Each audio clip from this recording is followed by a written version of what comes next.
সীমান্তে প্রাণঘাতী অস্ত্র ব্যবহার না করার প্রতিশ্রুতি ভারত বাংলাদেশের মধ্যে বহুবার এসেছে, কিন্তু বাস্তব চিত্র বলছে সীমান্তে বিএসএফের গুলিতে বাংলাদেশি নিহতের ঘটনা থামছেই না। চলতি বছর এখন পর্যন্ত গুলিতে নিহত হয়েছেন অন্তত 7 বাংলাদেশি। আগস্টে আরও একজনের মৃত্যুর পর প্রশ্ন উঠছে, বারবার বৈঠক, প্রতিশ্রুতি আর আশ্বাসের পরও কেন বন্ধ হচ্ছে না সীমান্ত হত্যা? আর এই বিষয়ে বিস্তারিত জানাচ্ছেন কামরুল হাসান। সীমান্তে আবারও গুলির শব্দ, আবারও ঝরল বাংলাদেশের প্রাণ। গত ৮ আগস্ট মৌলভীবাজারের কুলাউড়ার মাগুরুলি সীমান্তে বিএসএফের গুলিতে নিহত হন ২০ বছরের তরুণ তারা মিয়া। ২ দিন পর চাতলাপুর ইমিগ্রেশন চেকপোস্ট দিয়ে তার মরদেহ পরিবারের কাছে হস্তান্তর করা হয়। এটি বিচ্ছিন্ন কোনো ঘটনা নয়। এর আগে ১২ জুন একই উপজেলার দত্তগ্রাম সীমান্তে বিএসএফের গুলিতে নিহত হন মুজিব আলী। মে মাসে লালমনিরহাটের হাতীবান্ধা ও ব্রাহ্মণবাড়িয়ার কসবা সীমান্তেও প্রাণ যায় আরও বাংলাদেশের। আইন ও সালিশ কেন্দ্রের তথ্য বলছে ২০২৫ সালে সীমান্তে বিএসএফের হাতে নিহত হন ৩৪ বাংলাদেশি। এর মধ্যে গুলিতে ২৪ জন এবং নির্যাতনে মৃত্যু হয় ১০ জনের। চলতি বছরের জানুয়ারি থেকে জুলাই পর্যন্ত গুলিতে নিহত হয় ৭ জন। নির্যাতনে মৃত্যু হয়েছে আরও ৩ জনের, আহত হয়েছেন অন্তত ১০ জন। প্রাণঘাতী অস্ত্র ব্যবহার বন্ধের প্রতিশ্রুতির পরও সীমান্তে মৃত্যুর ধারাবাহিকতা কমছে না। ১৭ আগস্ট ফেনীর বিলোনিয়া জিরো পয়েন্টে বিজিবি বিএসএফের বৈঠকে পুশিন, মাদক চোরাচালান ও সীমান্ত হত্যা শূন্যে নামিয়ে আনার বিষয়টি উঠে আসে। জাতীয় সংসদেও বিষয়টি এসেছে। গত ১৭ জুন স্বরাষ্ট্রমন্ত্রী সালাউদ্দিন আহমদ জানিয়েছেন, প্রাণঘাতী অস্ত্রের পরিবর্তে নন লিথাল অস্ত্র ব্যবহারের প্রতিশ্রুতি দিয়েছে বিএসএফ। সীমান্তে নিরীহ বাংলাদেশি নিহতের ঘটনাকে মানবাধিকারের সুস্পষ্ট লঙ্ঘন হিসেবে উল্লেখ করেছেন তিনি। বর্ডার কিলিং হচ্ছে যদি অন্য দেশের বাহিনী কর্তৃক আমাদের সীমান্তে অথবা জিরো লাইনে এসে যদি কিলিং করে, সেটাকে আমরা বর্ডার কিলিং বলতে পারি। বৈঠকের পর বৈঠক, প্রতিশ্রুতির পর প্রতিশ্রুতি, তবুও সীমান্তে থামছে না গুলি। ফলে প্রশ্ন উঠেছে, শুধু কূটনৈতিক আশ্বাস নয়, সীমান্তে প্রাণহানি বন্ধে কার্যকর ব্যবস্থা কবে নিশ্চিত হবে? Kamrul Hasan, green news, Dhaka. দর্শক, সীমান্ত হত্যাকাণ্ড, দুদেশের সম্পর্ক নিয়ে বিস্তারিত জানাতে নিউজরুম থেকে সরাসরি যুক্ত হচ্ছেন আমাদের সহকর্মী কামরুল হাসান। কামরুল, সীমান্ত হত্যাকাণ্ড, দুদেশের সম্পর্ক নিয়ে আমাদের বিস্তারিত জানাবেন।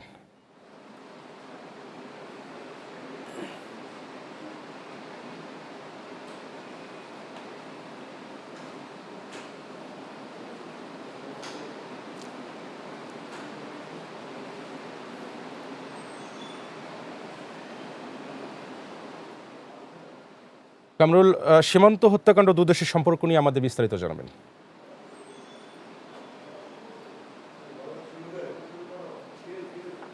ধন্যবাদ। বাংলাদেশে যে মানবাধিকারের সমস্যাগুলো রয়েছে, এর মধ্যে অন্যতম সমস্যা হচ্ছে সীমান্ত হত্যাকাণ্ড। বাংলাদেশের দীর্ঘ সীমান্ত রয়েছে পার্শ্ববর্তী দেশ ভারতের সঙ্গে। এই সীমান্তগুলোতে প্রতি বছর বিপুল সংখ্যক মানুষ, ভারতীয় যে সীমান্তরক্ষী বাহিনী রয়েছে বিএসএফ, তাদের গুলিতে এবং তাদের নির্যাতনে মারা যায়। একটি পরিসংখ্যানে উঠে এসেছে ২০২৪ সালে এই শুধুমাত্র মারাই গিয়েছে বিএসএফের গুলিতে ৩০ জন, ২০৩০ সালে ৩১ জন, ২০২২ সালে ২৩ জন, ২০২১ সালে ১৮ জন। প্রতি বছর যে এই এত সংখ্যক মৃত্যু হচ্ছে সরাসরি ভারতীয় বিএসএফের বাহিনীগুলোতে, এবং এটি যে হলো মৃত্যুর সংখ্যা, কিন্তু আরও বিপুল সংখ্যক মানুষ প্রতি বছর বিএসএফের নির্যাতনে মারা গিয়ে থাকে। আপনি জানেন যে বাংলাদেশের সঙ্গে যে দীর্ঘ সীমান্ত, এই সীমান্তের পার্শ্ববর্তী বা কাছাকাছি এলাকায় কিন্তু বাংলাদেশের যারা বাসিন্দা রয়েছেন তারা বিভিন্ন কাজে প্রতিদিন গিয়ে থাকেন, যেমন কৃষিকাজ রয়েছে, গবাদি পশু চরানো রয়েছে। এসব কাজে তারা প্রতিদিন সীমান্তের কাছাকাছি এলাকায় চলে যান, নোম্যান্স ল্যান্ডের কাছাকাছি এলাকায় চলে যান তাদের জীবিকার প্রয়োজনে। কিন্তু ভারতীয় বিএসএফ বাহিনী অধিকাংশ ক্ষেত্রেই সরাসরি তাদের দিকে প্রাণঘাতী অস্ত্র দিয়ে গুলি করে থাকে, যার ফলে সরাসরি এই বাংলাদেশের নাগরিক যারা রয়েছেন তাদের মৃত্যু হয়। ও দীর্ঘদিন থেকেই বাংলাদেশের পক্ষ থেকে এই বিষয়টি বন্ধের জন্য ভারতের কাছে বলা হচ্ছে, কিন্তু তারপরেও এই সীমান্ত হত্যাকাণ্ড কিন্তু একেবারেই বন্ধ হচ্ছে না। এর আগে একটি আলোচিত ঘটনা হয়েছে ফেনী সীমান্তে। ফেলানী নামে একজন কিশোরী, তিনি ভারত থেকে বাংলাদেশে আসছিলেন, তাকে হত্যা করে সীমান্তের কাঁটাতারের উপর ঝুলিয়ে রাখা হয়। এই দৃশ্যটি বাংলাদেশ সারা পৃথিবীব্যাপী আলোড়ন সৃষ্টি করে। এই ফেলানি হত্যাকাণ্ডের পরেও, এত আলোচনার পরেও ভারতের পক্ষ থেকে কিন্তু এই সীমান্ত হত্যা এখন পর্যন্ত বন্ধ করা হয়নি। বাংলাদেশের পক্ষ থেকে বারবার একদম রাষ্ট্রীয় পর্যায়ে সরকার প্রধানের যে দ্বিপাক্ষিক বৈঠকগুলো ছিল, এছাড়াও বিজিবি বিএসএফ বৈঠক ছিল, এই বৈঠকগুলোতে প্রত্যেকটি বৈঠকে বাংলাদেশের পক্ষ থেকে জোর দাবি জানানো হয় যেন সীমান্তে এই হত্যাকাণ্ডগুলো বন্ধ করা হয়। ভারতীয় যে নিরাপত্তারক্ষী বাহিনী রয়েছে, সীমান্তরক্ষী বাহিনী রয়েছে, তাদের থেকে সরাসরি গুলি না করে যেন এই প্রাণঘাতী অস্ত্র ব্যবহার না করে যেন হালকা অস্ত্র ব্যবহার করা হয়, এই সেই ক্ষেত্রে জোর দাবি জানানো হয়। কিন্তু দীর্ঘদিনে ওই সমস্যাটি সমাধান হচ্ছে না। বাংলাদেশের পক্ষ থেকেও স্বরাষ্ট্রমন্ত্রী বলেছেন যে ভারতের কাছে বারবার অনুরোধ করা হচ্ছে যেন তারা প্রাণঘাতী অস্ত্র ব্যবহার না করে, শুধু হালকা অস্ত্র ব্যবহার করে যেন যারা সীমান্তে দায়িত্বে থাকেন হালকা অস্ত্র যেন ব্যবহার করে। কিন্তু ভারতের পক্ষ থেকে এই বিষয়টি একদমই গুরুত্ব দেওয়া হচ্ছে না, যার ফলে প্রতি বছরই বিপুল সংখ্যক বাংলাদেশি নিরীহ নাগরিক এই ভারতীয় সীমান্তরক্ষী বাহিনীর কর্তৃক মারা যান। কিন্তু এটির আসলে সমাধান কিভাবে সমাধান হবে, কারণ ভারতের পক্ষ থেকে প্রতিশ্রুতি দিলেও এটির আসলে কোনো সমাধান এখন পর্যন্ত হয়নি এবং কিভাবে হবে সেটিও আমরা বুঝতে পারছি না। কামরুল, আপনাকে ধন্যবাদ। দর্শক, নিউজরুম থেকে সরাসরি যুক্ত হয়েছিলেন আমাদের সহকর্মী কামরুল হাসান, জানাচ্ছিলেন ভারত বাংলাদেশের দু দেশের সীমান্ত নিয়ে উত্তেজনা সম্পর্কগুলো নিয়ে। চলে হচ্ছে পরবর্তী সংবাদে। এডিস মশার অবাধ বংশবিস্তারের দরুন বাড়ছে ডেঙ্গু জ্বর আক্রান্ত রোগীর সংখ্যা। নারী, পুরুষ, শিশু, বৃদ্ধ থেকে শুরু করে সব বয়সী আক্রান্তরা সুস্থ হওয়ার প্রহর গুনছেন। রোগীর সংখ্যা বাড়ায় সেবাদানে বেগ পেতে হচ্ছে স্বাস্থ্যকর্মীদের। পরিস্থিতি নিয়ন্ত্রণে প্রান্তিক পর্যায়ে সচেতনতা বাড়ানোর তাগিদ দিয়েছেন চিকিৎসকরা। জিহাদ রাহাতের প্রতিবেদন। গত বছরের তুলনায় চলতি বছরের আগস্টে এডিস মশার উপদ্রব ব্যাপক মাত্রায় বেড়েছে। ফলে ডেঙ্গু জ্বর চোখ রাঙাচ্ছে নারী, শিশু, বৃদ্ধ থেকে শুরু করে সব বয়সী মানুষকে। মশার কামড়ে যেমন বাড়ছে রোগীর সংখ্যা, তেমনি বাড়ছে উদ্বেগ। প্রান্তিক পর্যায়ে চিকিৎসা না পেয়ে অনেকে ছুটছেন রাজধানীর চিকিৎসালয়ে। ভর্তি রোগীর সংখ্যা ঠেকেছে প্রায় 32,000-এ। মৃত্যুর সংখ্যাও 100 ছুঁই। কুমিল্লার থেকে আসছি, মাইয়া ডেঙ্গু জ্বর, তো মানে পরীক্ষা করছে, ওষুধ ভরে দিতেছে, মানে আগের থেকে কিছু ভালো।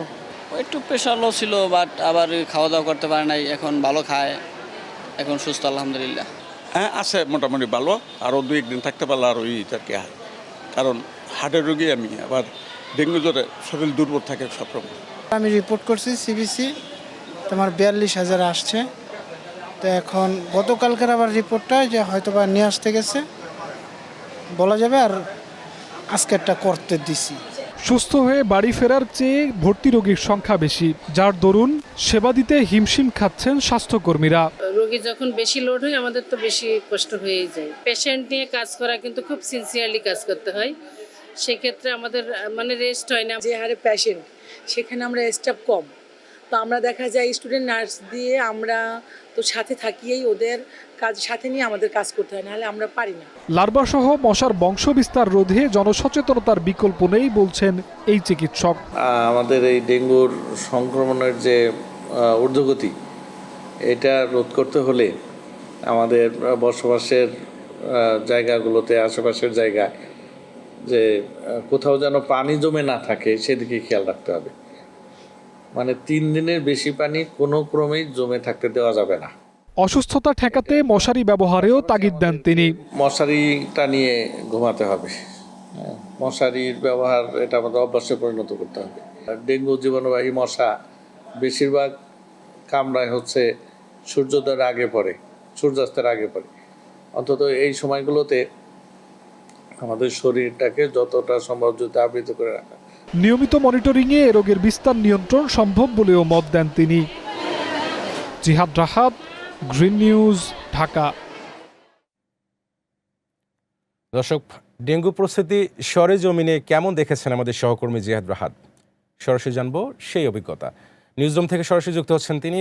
জিহাদ, প্রতিবেদন করতে গিয়ে ডেঙ্গু পরিস্থিতি সরেজমিনে কেমন দেখেছেন আপনি, জানাবেন আমাদেরকে। হাবিব, আপনাকে ধন্যবাদ। ডেঙ্গু আক্রান্তে রোগীর সংখ্যা দেশে এখন পর্যন্ত 32,000-এর বেশি ছাড়িয়ে গিয়েছে। জানুয়ারি থেকে অগাস্ট পর্যন্ত এই হার একেবারে বেড়ে চলেছে।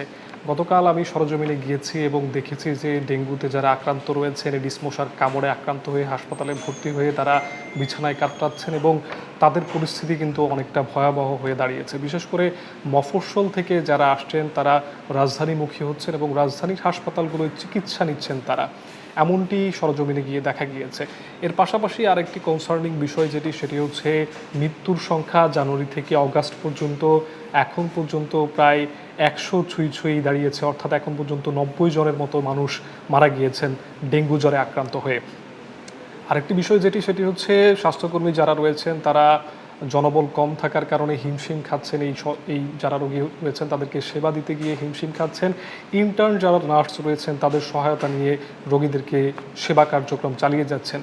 মুগদা মেডিকেল কলেজ হাসপাতালের পরিচালক মোহাম্মদ নুরুল ইসলামের সঙ্গে গতকাল আমি কথা বলছিলাম। তিনি আমাকে জানিয়েছেন যে স্বাস্থ্য সচেতনতার অভাবের কারণে সাধারণ মানুষজন ডেঙ্গু জ্বরে আক্রান্ত হচ্ছেন। বিশেষ করে বাসাবাড়ির আশপাশে ময়লা পানি জমে থাকার কারণে তিন দিনের অতিরিক্ত সময় এবং রাতের বেলা মশারি ব্যবহার না করার কারণেই কিন্তু সাধারণ মানুষজন ডেঙ্গু জ্বরে আক্রান্ত হচ্ছেন। এডিস মশার বিস্তার লাভ করছে এই বর্ষাকালে, যার দরুন সাধারণ মানুষ যেমন মশার কামড় খেয়ে ডেঙ্গু জ্বরে আক্রান্ত হচ্ছেন, ঠিক তেমনি মফস্বল যেই এলাকাগুলো রয়েছে জেলা শহর এবং জেলা সদর, উপজেলা পর্যায়ে এবং বিভাগীয় পর্যায়ে সঠিক চিকিৎসা না পাওয়ার কারণে তারা রাজধানীমুখী হচ্ছেন এবং কষ্ট, দুর্ভোগ এবং ভোগান্তি পোহানোর পরেই কিন্তু তারা চিকিৎসা সেবা নিশ্চিত করতে পারছেন নিজেদের জন্য। তবে যেটি সবচেয়ে বেশি আলোচিত ঘটনা হয়ে দাঁড়িয়েছে সেটি হচ্ছে গত বছরের তুলনায় এবছরে ডেঙ্গু আক্রান্তের সংখ্যা রেকর্ড করেছে। অর্থাৎ আমি যার কথা বলছিলাম কিছুক্ষণ আগে, মুগদা মেডিকেল কলেজ হাসপাতালের উপপরিচালক জনাব নুরুল ইসলাম, তিনি বলেছিলেন যে গত বছরের তুলনায় গত বছরের অগাস্টে ডেঙ্গু জ্বরে আক্রান্ত রোগীর সংখ্যা যে পরিমাণ ছিল সেটি এ বছরের অগাস্টে দ্বিগুণেরও বেশি ছাড়িয়ে গিয়েছে। তাই আসলে তারা সবচেয়ে বেশি যেটি পরামর্শ দিচ্ছেন সেটি হচ্ছে সচেতনতার উপরে নির্ভর করতে হবে এবং সবচেয়ে বেশি প্রতিরোধের বিষয়টিকেই, রোগে আক্রান্ত হওয়ার আগে প্রতিরোধের বিষয়টিকেই জোর দিতে হবে। হাবিব, এই ছিল নিউজরুম থেকে আমার কাছে সবশেষ।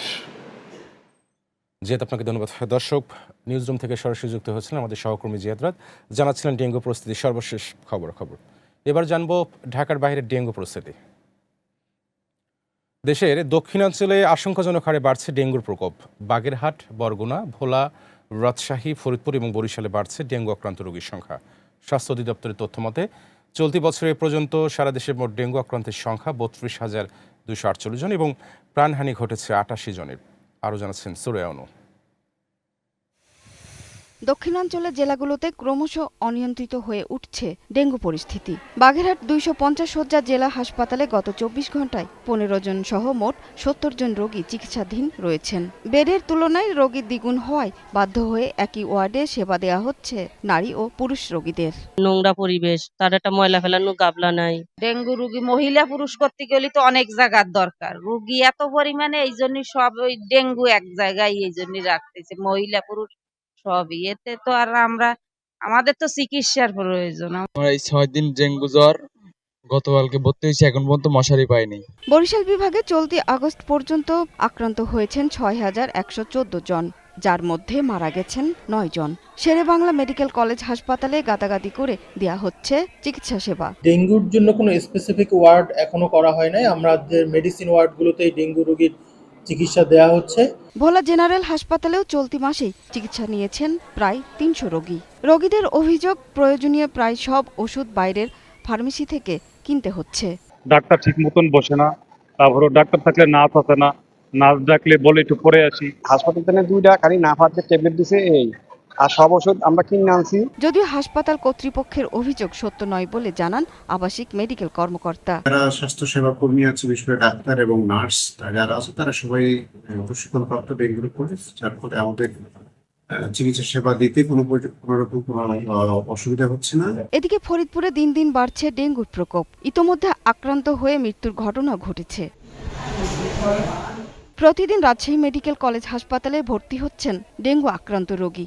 বর্তমানে রাজশাহী মেডিকেল কলেজ হাসপাতালে ভর্তি হয়েছেন 46 জন রোগী। ডেঙ্গু নিয়ে আতঙ্কিত না হয়ে সতর্ক থাকার পাশাপাশি সবার ঐক্যবদ্ধ প্রচেষ্টার মাধ্যমে ডেঙ্গুর বিস্তার রোধ করা সম্ভব বলে মনে করছেন চিকিৎসকরা। স্বাস্থ্য অধিদপ্তরের সর্বশেষ কন্ট্রোল রুমের তথ্য অনুযায়ী গত 24 ঘন্টায় নতুন করে ঢাকা বিভাগে 316, খুলনায় 205, বরিশালে 110 এবং চট্টগ্রামে 109 জন আক্রান্ত হয়েছেন। বিভিন্ন হাসপাতালে চিকিৎসাধীন আছেন 2083 জন ডেঙ্গু রোগী। সুরাইয়া অনু, গ্রিন নিউজ ডেস্ক। ডেঙ্গুর খবর জানাতে বাগেরহাট থেকে সরাসরি যুক্ত হচ্ছেন সহকর্মী মেহেদি হাসান।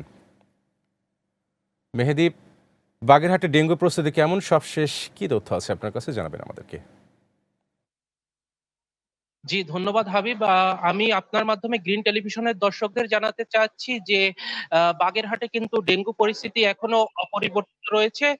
আমাদেরকে জেলা 250 শয্যা বিশিষ্ট হসপিটালের তত্ত্বাবধায়ক ডাক্তার অসীম কুমার সমুদ্র জানিয়েছেন যে বিগত 24 ঘন্টায় কিন্তু নতুন আরো 10 জন ডেঙ্গু আক্রান্ত রোগী জেলা সদর হসপিটালে ভর্তি হয়েছে। এক্ষেত্রে এখন রোগীর সংখ্যা রয়েছে 70 জন।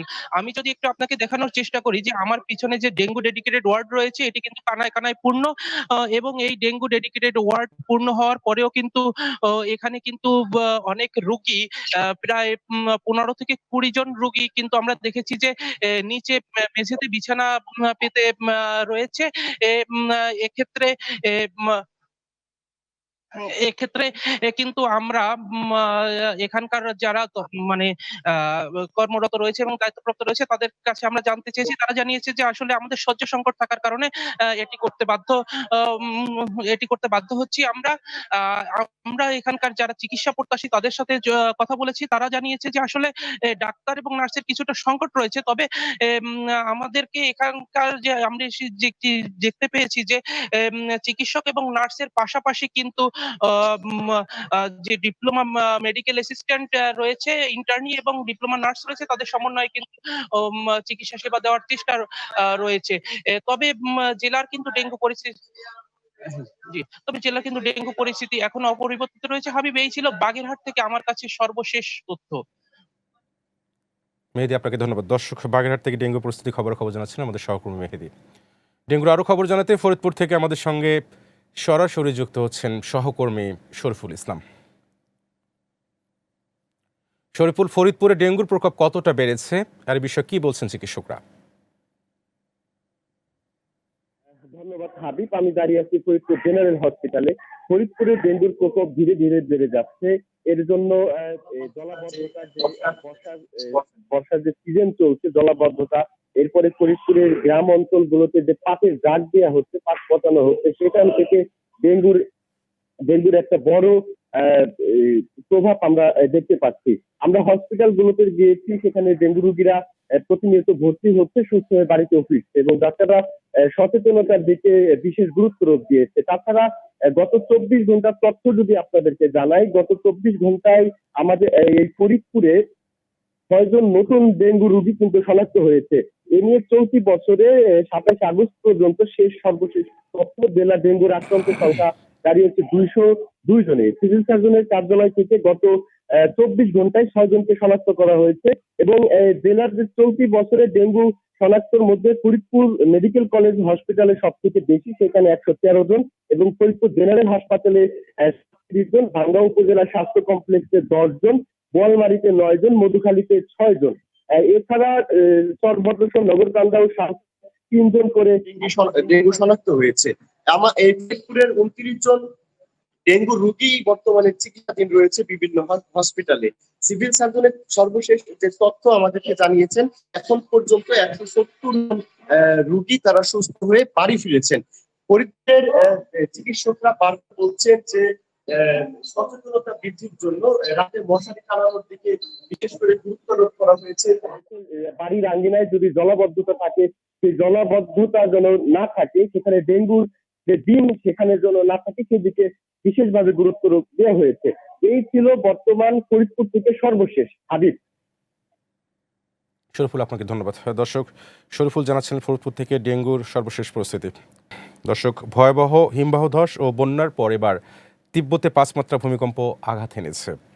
দর্শক, এ বিষয়ে বিস্তারিত আলোচনা করতে নিউজরুম থেকে সরাসরি যুক্ত হচ্ছেন আমাদের সহকর্মী গ্রিন টিভির যুগ্ম বার্তা সম্পাদক বিপ্রজিৎ চন্দ।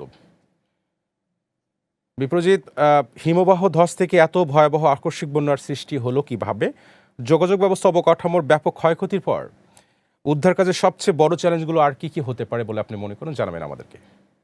দেখুন, ঠিক এই মুহূর্তে আমাদের কাছে নতুন একটি ডেথ টোল এসেছে, সেটি দিয়েই শুরু করছি। অর্থাৎ এখন পর্যন্ত এই হিমবাহ ধসে মৃত্যুর সংখ্যা কিন্তু 469 জনে দাঁড়িয়েছে এবং এখনও নিখোঁজ আছেন প্রায় 1,500 মানুষ, তার মধ্যে প্রায় 800 জন পর্যটক রয়েছেন। তো সব কিছু মিলিয়ে নেপালে যে ভয়াবহ মানবিক বিপর্যয় তৈরি হয়েছে, সেই বিপর্যয়ে কিন্তু সবচেয়ে বড় চ্যালেঞ্জটা সেই উদ্ধার কাজেই। কারণ এই উদ্ধার কাজে এখন পর্যন্ত যে এলাকাগুলো ক্ষতিগ্রস্ত হয়েছে সেগুলোর যোগাযোগ ব্যবস্থা বলা চলে একদমই ভেঙে পড়েছে। ভেঙে পড়ার ফলে সেখানে যারা কুইক রেসপন্ডার আছেন তাদের পৌঁছানো কিন্তু এক প্রকার কঠিন হয়ে পড়েছে, যার ফলে উদ্ধার কাজ ব্যাহত হচ্ছে। উদ্ধার কাজ ব্যাহত হওয়ার ফলে এখনও যে মানুষগুলো নিখোঁজ রয়েছেন তাদের বেঁচে থাকার সম্ভাবনা সময়ের সঙ্গে সঙ্গে ক্রমশ কমে যাচ্ছে। কারণ এই মুহূর্তে আমরা যেটি জানতে পারছিলাম যে ডেথ টোল আমরা গতকাল যেটি দেখেছিলাম বিকাল পর্যন্ত 160 জনে ছিল, সেটি কিন্তু 24 ঘন্টার ব্যবধানে বেড়ে এখন 479 অর্থাৎ 500-র কাছাকাছি গিয়ে দাঁড়িয়েছে এবং সেই ডেথ টোল আরও বাড়তে পারে, মৃত্যুর সংখ্যা আরও বাড়তে পারে বলে আশঙ্কা করা হচ্ছে। আর হিমবাহ ধসের যে বিষয়টি বলছিলেন সেটি হচ্ছে একটি গতকাল বুধবার ভোর 8:30টায় যে ভূকম্পনটি অনুভূত হয়েছিল সেটি প্রথমে ভূমিকম্প বলে ধারণা করা হয়েছিল, কিন্তু তারপর দেখা যায় যে সেটি আসলে হিমবাহ ধসের কারণে যে পাহাড় ধস সেখান থেকে কিন্তু পাহাড়ের যে পাথরখণ্ড এবং মাটি সব কিছু মিলিয়ে হ্রদের পানি ফুলে ফেঁপে ওঠে এবং লেনদে নদী দিয়ে এই যে পানির প্রবাহটি সেটি এসেই কিন্তু মুহূর্তেই ভাসিয়ে নিয়ে যায় এবং অবকাঠামোগুলো চোখের পলকে ভেসে যায়। তো সব কিছু মিলিয়ে নেপালে কিন্তু একটা নদীর যে হ্রদটা আবার ফের ফুলে ফেঁপে উঠছে, সেই জায়গা থেকে দ্বিতীয়বারের মতো বন্যার আশঙ্কাও করা হচ্ছে এবং দ্বিতীয়বার যদি বন্যা হয়ে যায় তাহলে কিন্তু আরও ভয়াবহ মানবিক বিপর্যয় তৈরি হতে পারে এবং সেই জায়গা থেকে জরুরি অবস্থাও ঘোষণা করা হয়েছে এবং নেপালের সরকার তাদের কুইক রেসপন্ডার, তাদের যৌথ বাহিনী পরিস্থিতি মোকাবেলায় সর্বোচ্চ তৎপরতায় কাজ চালিয়ে যাচ্ছে বলেই জানানো হয়েছে। তো নিউজরুম থেকে এখন পর্যন্ত এটি ছিল আমার কাছে থাকা সবশেষ তথ্য। বিপ্লবচন্দ্র, আপনাকে অসংখ্য ধন্যবাদ। দর্শক, নিউজরুম থেকে সরাসরি যুক্ত হয়েছেন আমাদের গ্রিন টিভি যুগ্ম বার্তা সম্পাদক বিপ্লজিৎ চন্দ্র। এরপর চলে যাচ্ছে পরবর্তী সংবাদে। বারবার চালু আর বন্ধের টানা পড়েনে থমকে আছে সিরাজগঞ্জের কমি জুট মিলস। একসময় প্রায় 5,000 মানুষের জীবিকার ভরসা হলেও দুর্নীতি, আমলাতান্ত্রিক জটিলতা আর লোকসানের চাপে বহুবার বন্ধ হয়েছে এর চাকা। জুট মিলটি চালু হলে কর্মসংস্থান তৈরি হবে, গতি ফিরবে স্থানীয় অর্থনীতিতে। শাম্মী আহমেদ আজমেরের প্রতিবেদন জানাচ্ছেন অনন্য সাদিক। সিরাজগঞ্জের রায়পুরে 1960 সালে 75 একর জমিতে প্রতিষ্ঠিত হয় নর্দার্ন পিপলস জুট মিল। স্বাধীনতার পর নাম দেয়া হয় কৌমি জুট মিল। তারপর দীর্ঘ 4 যুগ পর দুর্নীতি আর আমলাতান্ত্রিক জটিলতায় লোকসানের মুখে পড়ে 2007 সালে প্রথম বন্ধ হয়ে যায় এর উৎপাদন। এরপর কয়েক দফা চালু হলেও ঋণ আর পাট সংকট সহ নানা জটিলতায় বন্ধ হয়ে যায় মিলটি। তবে বর্তমান জুট মিলটি আবারও চালুর উদ্যোগ নেয় আশার আলো দেখছেন স্থানীয় এলাকাবাসী ও সাধারণ শ্রমিকেরা। আমাদের এই শ্রমিকরা একসময় এখান থেকে যে অর্থ উপার্জিত হয়েছে সেই দিয়ে তার পরিবার পরিজন নিয়ে অত্যন্ত সুখী আছিলেন। বাংলাদেশে বিদেশে পাকিস্তান যাইতো এগুলা গাড়ি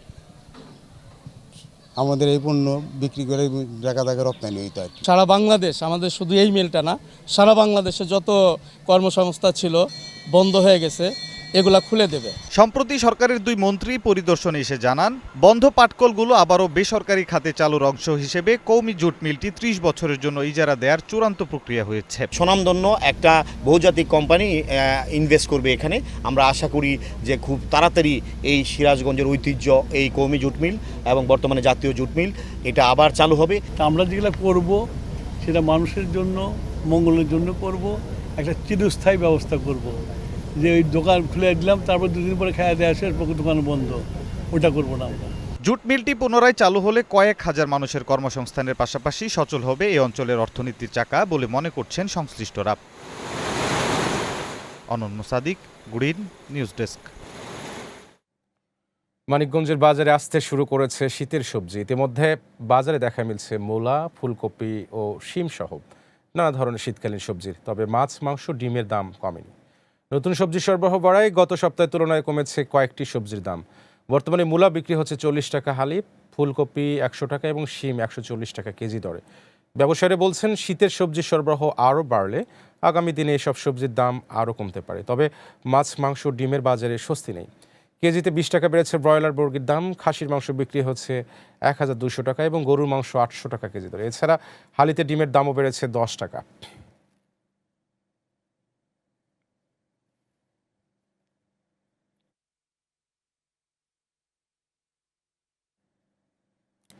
দর্শক, বাজার পরিস্থিতি জানাতে মানিকগঞ্জ বাসস্ট্যান্ড কাঁচা বাজার থেকে সরাসরি যুক্ত হচ্ছেন সহকর্মী রাজু আহমেদ শাওন। শাওন, বাজারে কোন পণ্যের দাম বেড়েছে বা কমেছে? দাম নিয়ে ক্রেতা বিক্রেতার প্রতিক্রিয়া কি জানাবেন আমাদের। হাবিব, আপনাকে ধন্যবাদ। আপনি যেমনটা জানতে চেয়েছেন, শীতের সবজি আসতে শুরু করায় সবজি বাজারে কিছুটা স্বস্তি মিলেছে। শীতের সবজি কিন্তু বাজারে চলে এসেছে, আমরা এই জন্য সবজির দাম কিন্তু অনেকটাই কিন্তু কমে গেছে। এখানে যে সকাল থেকে আমরা দেখতে পাচ্ছি বাজারগুলোতে ফুলকপি, সিম, মূলা এগুলো কিন্তু এই বাজারে কিন্তু এখন উঠেছে, আমরা এই বিষয়টা কিন্তু দেখতে পাচ্ছি। অন্যদিকে কিন্তু যে রয়েছে যে মাছের বাজার, মাছের দাম বাজারে কিন্তু এখন একটু দাম বাড়তি রয়েছে।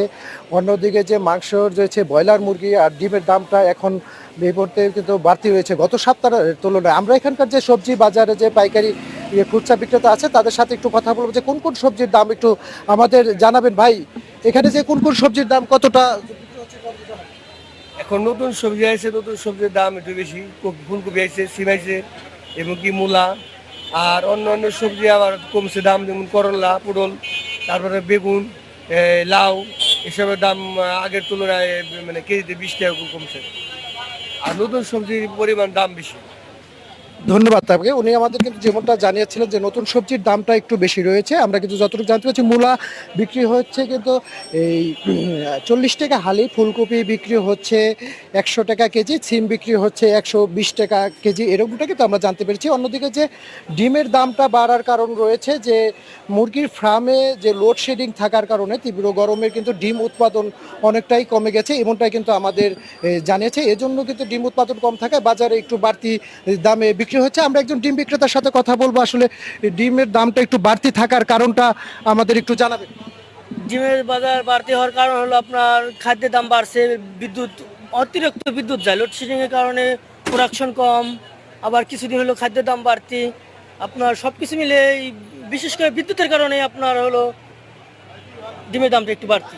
খুব ধন্যবাদ আপনাকে। উনি কিন্তু আমাদের যেমনটা জানাচ্ছিলেন যে ডিমের দাম বাড়তি ছিল। অন্যদিকে কিন্তু যে ইলিশ মাছের বাজারও কিন্তু এই বাড়তি রয়েছে। বড় সাইজের যে ইলিশগুলো রয়েছে সেগুলো 2200 টাকা বিক্রি করা হচ্ছে, মাঝারি সাইজগুলো 1300 টাকা বিক্রি করা হচ্ছে, আর ছোট সাইজের যে ইলিশ মাছগুলো রয়েছে 700-800 কেজি বিক্রি করা হচ্ছে। এই ছিল মানিকগঞ্জ কাঁচা বাজারের সর্বশেষ খবর। শাওন, আপনাকে ধন্যবাদ। দর্শক, মানিকগঞ্জ থেকে সরাসরি যুক্ত হয়েছিলেন আমাদের সহকর্মী শাওন, জানাচ্ছিলেন কাঁচা বাজারে সর্বশেষ পরিস্থিতি। টাঙ্গাইলের বাঁশুলিয়া চাপড়া বিল যেন এক টুকরো টাঙ্গুয়ার হাওর। ভ্রমণের জন্য দিন দিনে জনপ্রিয় হয়ে উঠছে বাঁশুলিয়া। প্রকৃতিপ্রেমীরা ছুটছেন তার সৌন্দর্যের টানে।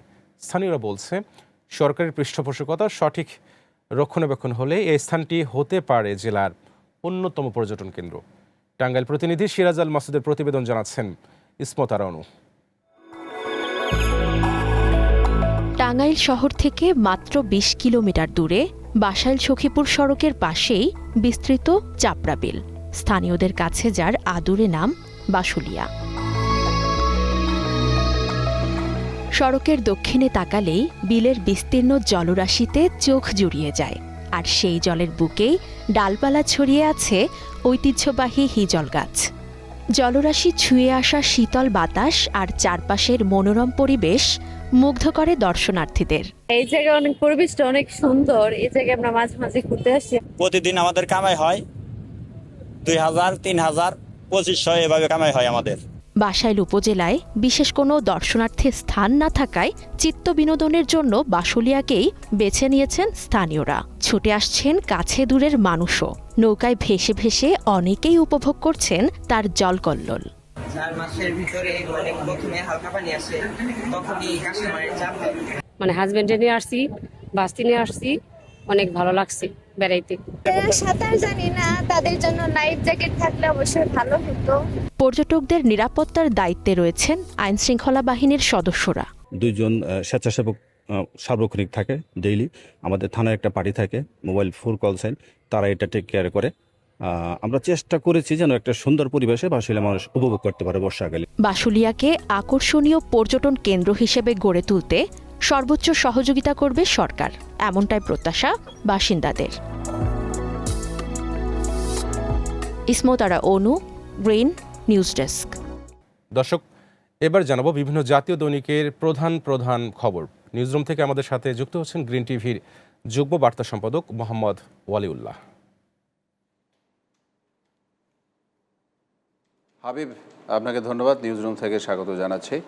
জানাবো আজকের জাতীয় অনলাইন পত্রিকার প্রধান শিরোনামগুলো কি করেছে শিরোনাম, সেগুলো আমরা দেখে নিব।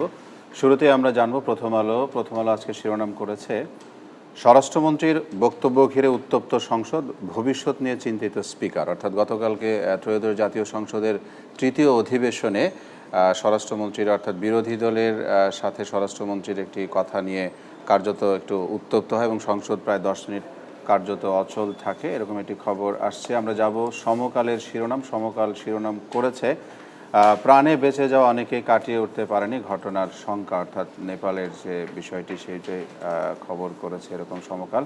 নেপালে ভয়াবহ বন্যা ভূমিধসে মৃতের সংখ্যা বেড়ে 469। এটি পর্যায়ক্রমে বিভিন্ন গণমাধ্যম কম বেশি করছে, কোথাও 172-এর সংখ্যা বলেছে। যেমন নেপালে আকস্মিক বন্যায় মৃতের বেড়ে 469। 5 বছরে মালয়েশিয়া, ভিয়েতনাম, হংকং ছাড়াবে বাংলাদেশ। যুগান্তরের শিরোনাম জানব নেপালে ভয়াবহ বন্যায় মৃতের সংখ্যা বেড়ে 472, নিখোঁজ 1400। দেখে নিব বিডি নিউজের আজকের শিরোনাম। একই খবর, নেপালে ভয়াবহ বন্যায় মৃত বেড়ে 469।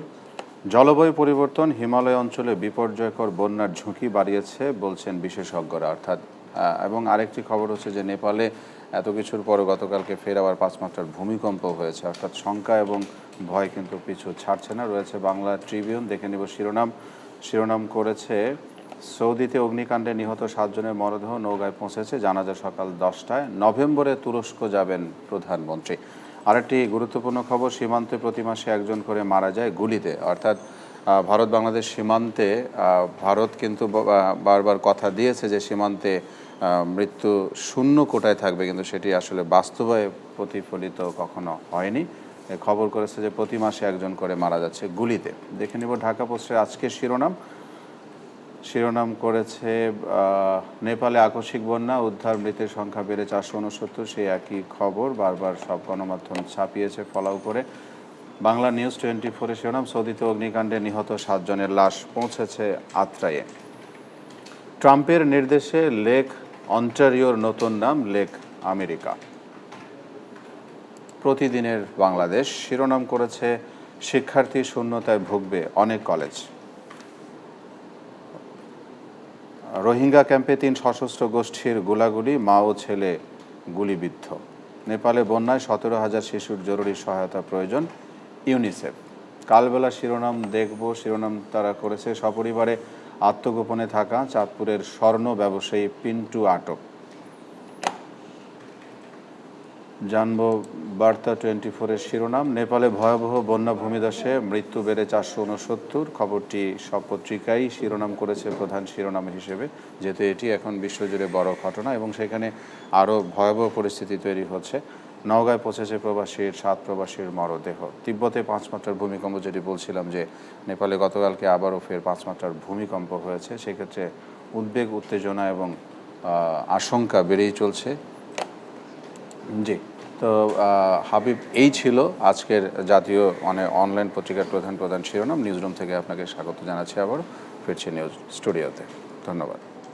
ওয়ালিউল্লাহ, আপনাকে ধন্যবাদ। দর্শক, নিউজরুম থেকে আমাদের সাথে যুক্ত হয়েছিলেন গ্রিন টিভির যুগ্ম বার্তা সম্পাদক মোহাম্মদ ওয়ালিউল্লাহ।